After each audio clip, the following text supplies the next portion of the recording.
person who had 4 Pfizer vaccines. And then a year after that came down with a colon cancer, and there were 3 biopsies taken, 2 before death and 1 after. The person died of this diagnosis within 30 days. Those samples were then, we used a tool called PCR to look for the Pfizer's vaccine sequence, and then resorted to a process known as voluminous sequencing, to sequence the tissue to see if there's any Pfizer sequence in there, and there is. And shockingly, there's a lot of it, and that was not expected.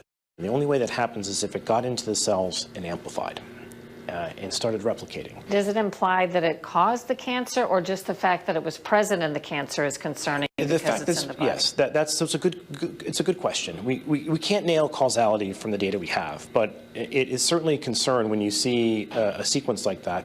So there are mechanisms where this could be playing a role in cancer. So the reason we'd like to get this message out is that I think too many of these tumor biopsies are getting thrown away and the evidence is disappearing. And it's important for folks going through that process to try to retain the biopsies if they can, so that we can go back and see if this is in fact the case.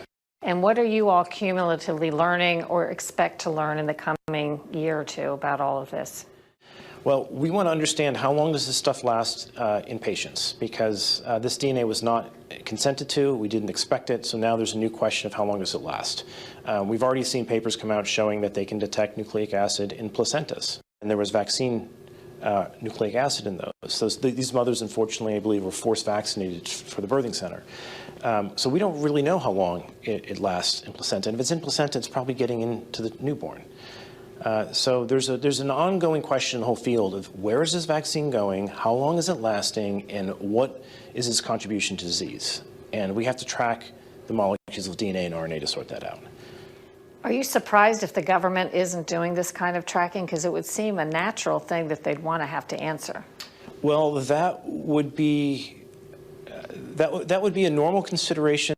But in the peak of the pandemic, there was an enormous amount of revenue coming in to our government agencies, which leads me to believe they were not motivated to look for hydroxychloroquine or ivermectin or alternative tools that might treat coronavirus. They wanted the vaccine to be the only solution because that's what lined their pockets.